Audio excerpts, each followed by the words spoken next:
Jeez, until the end of last episode when I went to edit, I did not realize how long it was. This episode is not going to have that problem, I promise, because hey, I've got my freaking timer. Even before I added in those bios, it was long as shit. I do apologize for that. Yeah, that was just terrible. Alright, really quick though, my name is Basilisk. In the last episode, we had a long tour of the X-Mansion. And in this episode, we're going to do Magma's bio, or Allison's bio. She's of course going to become Magma, and then a couple of other, and then one other bio, and the tour of the Subbasement, and one last bio.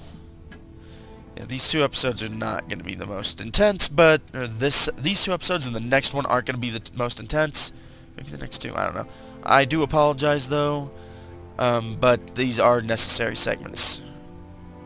Sorry. Alright, let's move on to Magma's bio. Stop fighting! Stop it right now!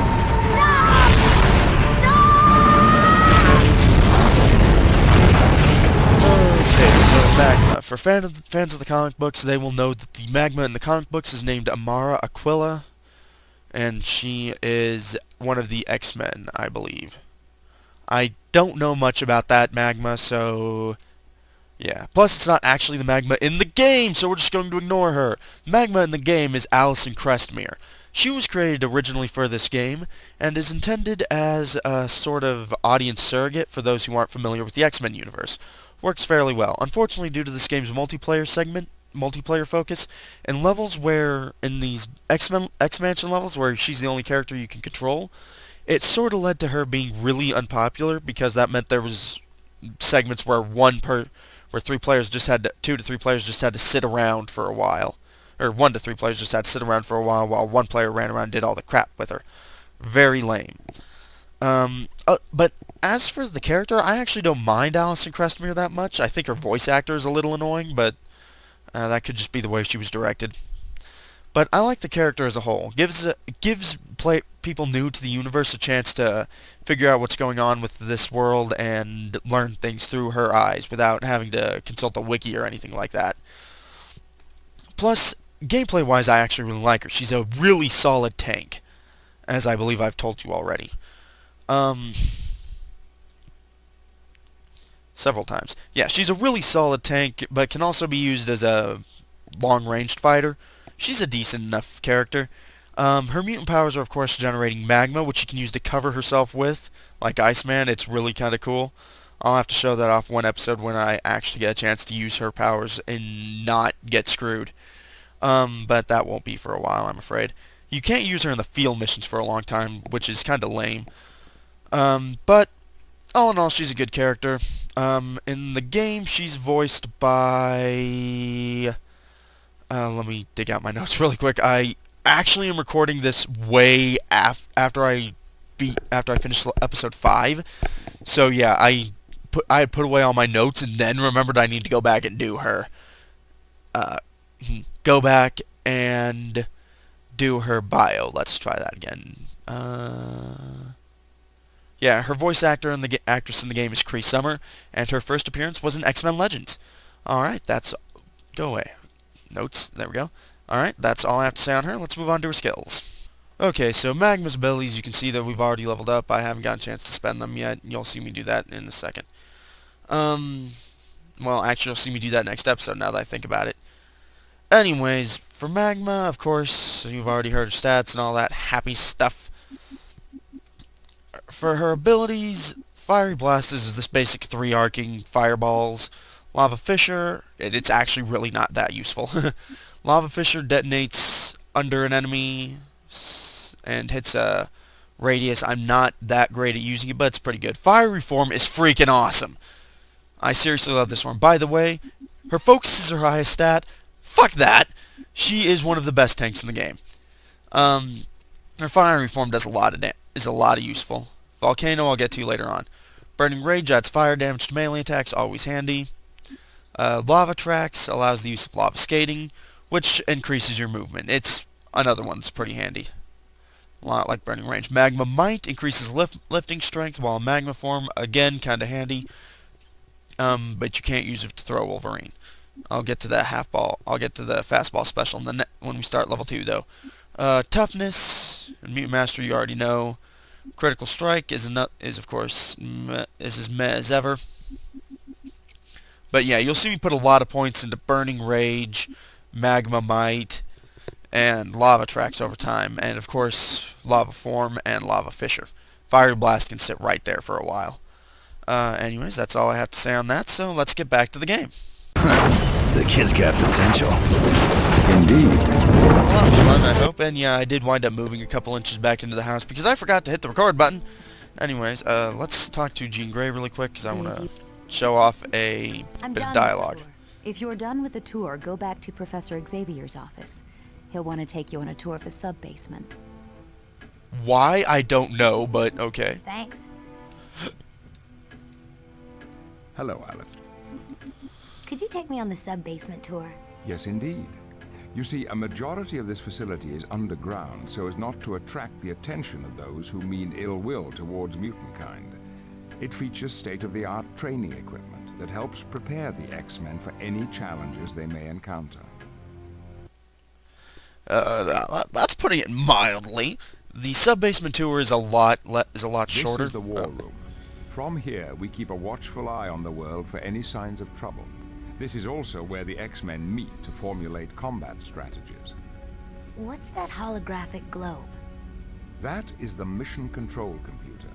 With it, you can examine and activate any missions that are currently available to the X-Men. I'll have to take a look at that later. Very good. Now, would you like a tour of the sub-basement, or would you prefer to explore on your own?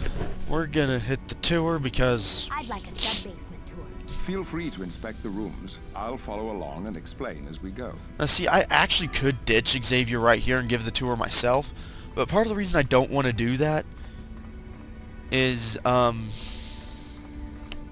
because, sorry, my brain just shut down. There we go. It's because Xavier here gives some neat little tidbits, and of course, why not? Why should I give the tour when the game will do it for me? Open the door. Oh, actually, we should talk to him. Yes, Alice. Never mind. Never mind. Let's keep touring the sub-basement. Old Professor X ain't got jack to say to me. Oh, wow. Thank you. This bit is nonsense. You would have had to have walked through here to get... That's the elevator down there.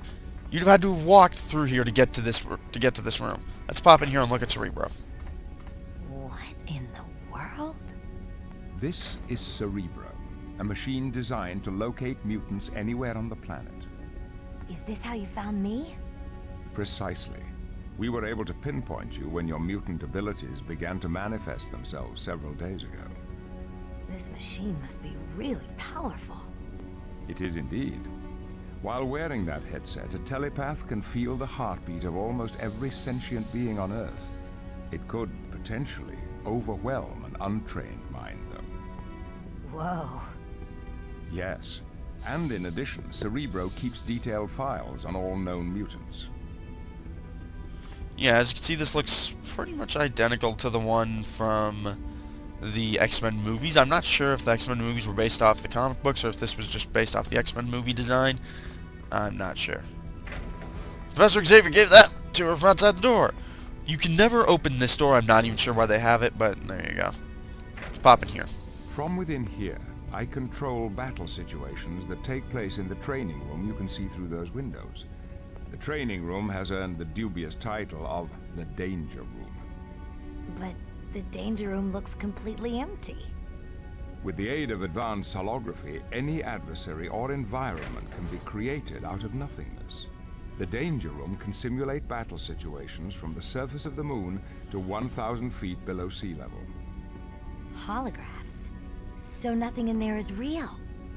Make no mistake, while the enemies in the Danger Room may not be real, the danger certainly is, as the bruises of the X-Men can attest. What's the console over there? That is the Danger Room computer. What's it do? It is the artificial intelligence created by Beast to run the Danger Room. With it, a student can access any of the training programs available. You may use it later should you wish. Sounds kind of scary, but fun. I'm glad you feel that way, Allison, because I would now like to officially extend you an invitation to join us here at the Institute. Your parents hoped you would stay to see if we could help you learn to control your mutant abilities. I don't know. This is all happening so fast. There's no rush. This is a difficult decision. So for the time being, consider yourself our guest. Feel free to enjoy anything the mansion has to offer. Alright, we will be doing the Danger Room stuff. In fact, I will probably do that right after I do this, just to give this episode some freaking action. There's going to be a lot of talking in this episode, I apologize. Yeah, that was a Danger Room disc. You'll see that here in a second. Save point. You can't change your teams here. Yeah, this way. Yes, Allison. What? I didn't want to talk to you. Let's keep Bugger touring the off. basement. This is the Brig, a highly reinforced area designed to contain practically any mutant. You keep prisoners? No, not at all, Allison. But there are those rare occasions when we need to detain an individual before handing them over to the proper authorities. Yeah. You will see this is used a few times throughout the game. And really quick here, we have a bio on the Brotherhood, and I think any other named villains. I'm not on the top of my head sure. I do apologize. Clean room. This is our medical facility. We've gone to a great deal of trouble to design equipment capable of handling the special needs of mutants. I believe that if necessary, these computers could even perform surgery without supervision. Yeah, see, I'm not... This is another room that looks like it was taken from the movies. Again, though, I'm not sure how much of that was... How much of the movie's design of the X-Mansion was lifted from comics at the time. Oh yeah, these... For elevators, this one right here will take us up. These two right These here... are the transport tubes. A quick way of getting to the second floor of the mansion. I'll drop you off on the first floor. But I didn't see any entrance to the tubes on the second floor. They're hidden, since the tubes are only used in emergencies. Or by me, anytime I feel like it. Let's pop in here. This is the laboratory of Hank McCoy, a gifted scientist and engineer. He was one of my first students at the Institute. Isn't he the one they call Beast?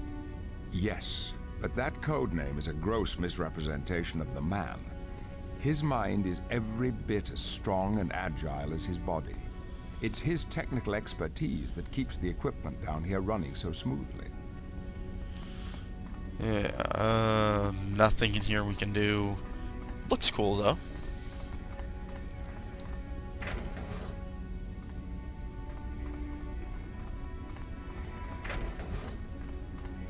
Really quick, we're going to pop into this room. Freaking footage. The hangar bay houses the X-Men's main source of transportation. We call it the X-Jet, a state-of-the-art and constantly upgraded aircraft. Wow, that's cool. Indeed. We keep the X-Jet prepped and ready to take off at a moment's notice. Alright. Really quick, I'm just gonna do a quick run through the X hangar, and that will actually be the end of our tour, finally. Oh, my foot hurts. Yeah, after we wrap up the tour, I am going to do another bio just to start getting them out of the way. That one will probably be on, shit. Who is that one going to be on? We'll do Storm. Yeah, we'll do Storm next. Dog's making noise at me. Yeah, for some reason we do actually have to step back into the sub-basement to talk to Professor X to end the freaking tour for some reason. Alright, Yes, Al. I'm done with the sub-basement tour.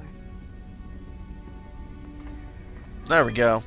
Alright, really quick, I'm going to give you Storm's bio, and then we will actually have some action for this episode, so be right He back. has not yet felt the force of the elements!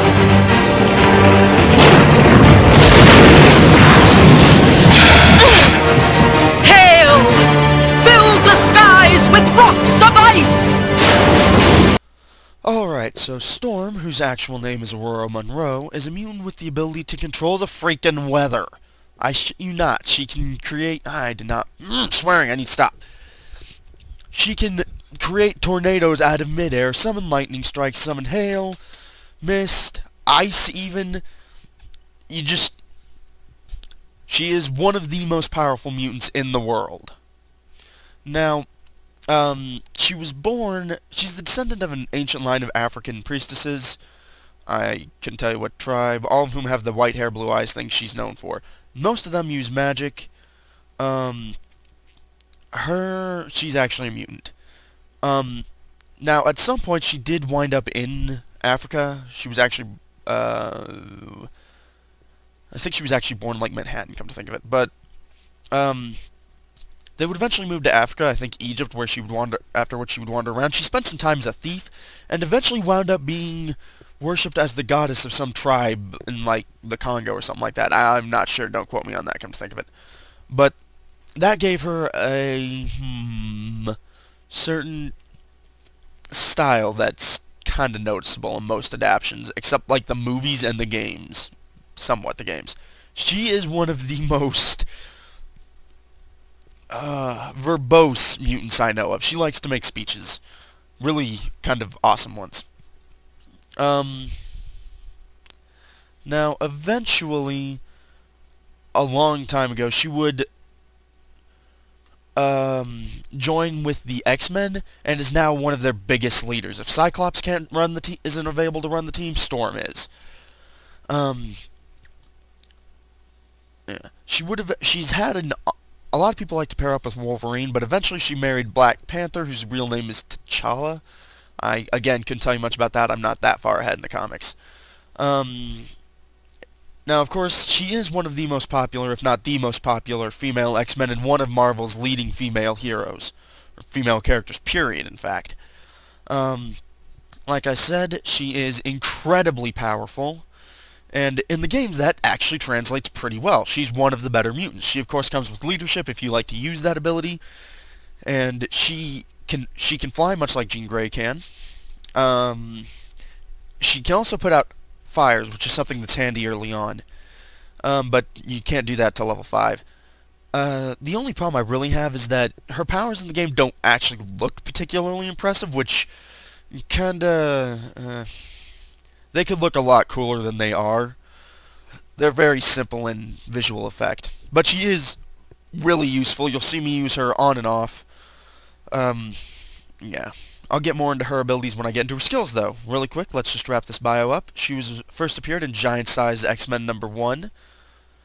And when in this game, she is voiced by Cheryl Carter. Alright, let's look at her skills. Okay, so Storm, stat-wise, again, very high focus, you'll see that there.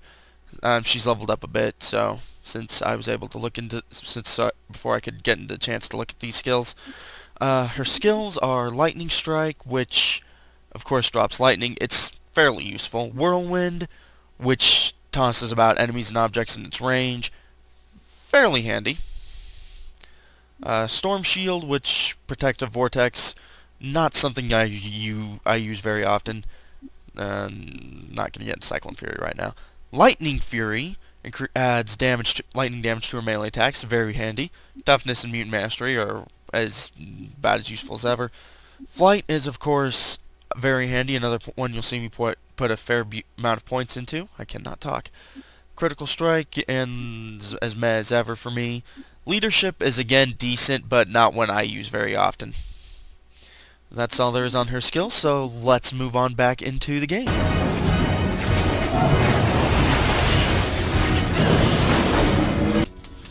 Alright, we're back. We will actually meet Storm and a bunch of other X-Men. But first I want to just give us something cool to look at. Okay. Yeah, as you can see, I haven't actually leveled up Magma's abilities. Yeah. Let's do that. Yeah, shit. Let me think. Yeah, you've already got the bio on them. So yeah. You already got the bio on those abilities, but since I haven't actually had a chance to record them, I will be right back. Alright, welcome back. Yeah. Had to go in and do a bit of editing work. Really quick, we're gonna do probably... We're gonna do a couple of these. Dog's whining at me. I'll have to walk her after this. Loaded. You may commence. Oh. Yeah. 30 seconds What remaining. we want to do is smash all the barrels. All the crates. Now, one time I got equipment for doing this, but this is one of the easiest ones. An excellent job. You have Yeah, as you can completed see, you can all just beat the course boxes up. You can also earn extra credits. Succeed with time left over gets you an efficiency credit. Demolitionist uses a lot of power combos. Can't do any of that right now. Tactician, use all heroes equally. And Untouchable takes very little damage. A darkened extra credit marker is unavailable, and of course, the only one available was the timing credit. Now that we've done hidden goods, let's look at throwing. The training course has loaded. You may commence. 30 seconds remaining. Now, of course, you can pick objects up and lob them. Good.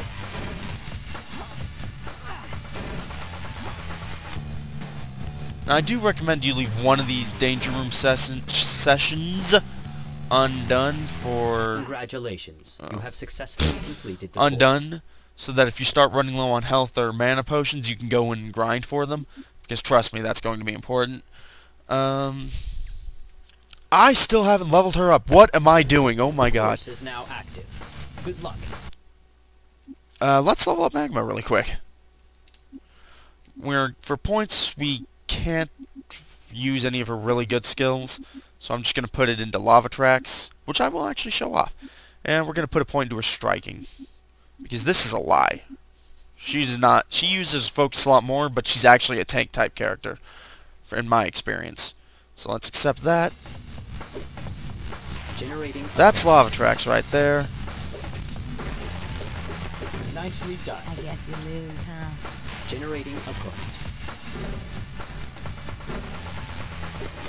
Excellent. Yeah, as you can see, this is actually pretty easy. We're going to have to restart because I'm All not objectives doing have very been well. Successfully achieved. Yes, Course level is now 3, complete. awesome. Well done. Yes, killing enemies in the danger room will give you experience. However, and that's one that won't actually stop if you complete an area. Yeah, we're going to have to redo this one, because we want that extra credit. But The training course is activated. Begin. really quick, we're going to level her up. If you complete a training course, enemies and objects won't drop health potions and gear anymore, but they will if you keep it up, or if you don't actually finish it but just replay it. So that's why I suggest always having one danger room course unfinished, so you can grind for potions if you need them. We're going to put this into her strike, or agility. And learn Burning Rage. Okay, let's go. Generating opponent. Generating opponent.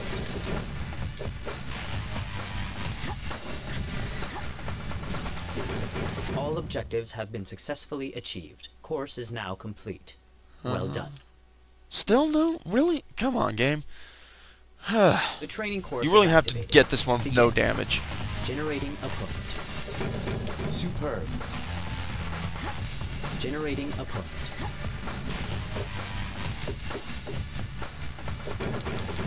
That was pathetic. Generating Also gonna level up opponent. again when we beat this guy. Huzzah! Die. Excellent job. You have completed all course objectives. Okay. And we leveled up again. Let's do at least 2 more of The these. training course has loaded. You may commence. Knockback, of course, is a double heavy attack. The last one was basically that basic AAA combo you'll see me use a lot. Anyways, yeah, let's put another point into her. I wish it would stop jacking up her focus so much.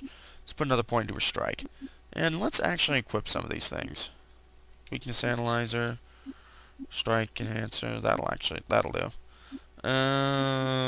We want to save this point. And then, yeah, okay, we're good to go. We're gonna need to start putting points into her body. I could have phrased that better. Generating opponent. Good job. I guess Knockback, it of is, course, is handy. Generating opponent. If you're running low, or if people are ganging up Generating on you, opponent. knockback's a good way to get them Well to done. stop. Your course is now complete. Got both of the credits, all the credits we can get for that. Let's do pop-up. Yeah, see, now, one thing I didn't cover. Over here, this shows whether or not you've completed the credits, or completed the course, the credits required to take the course, and what the recommended level is. Plus, a couple of other things. Okay. Yeah. Like what extra credits you can get, and what the reward for actually the regular reward for completing it is.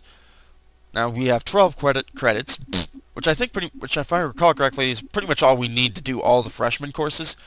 But I'm just going to do this one really quick, and then we're going to end off the episode. Course.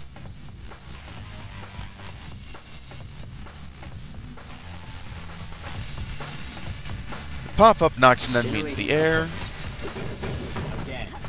and you can knock them right back down if you're fast enough. Generating. Oh, yeah, I knew about that. Excellent. Generating opponent. Pop-up is actually pretty handy. You'll see me use it more often later on than you will in this game, Your but course is now or complete. not in this game. What am I talking? You'll see me use it later on more than you will in the early stages. Let's see. Let me think for a second. 3 of these left.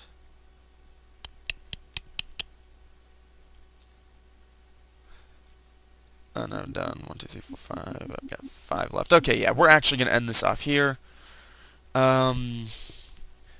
Right. In the next, let me think for a second, actually. Okay. Yeah, and of course you've already seen 2 bios this episode, so yeah. In the next episode, we will do some more exploration of the X-Mansion. In fact, we should wrap up our X-Mansion segment, which is awesome. In the meantime, thank you everyone so much for watching. This has been Basilisk, and I will see you all in the next episode. Good night, folks.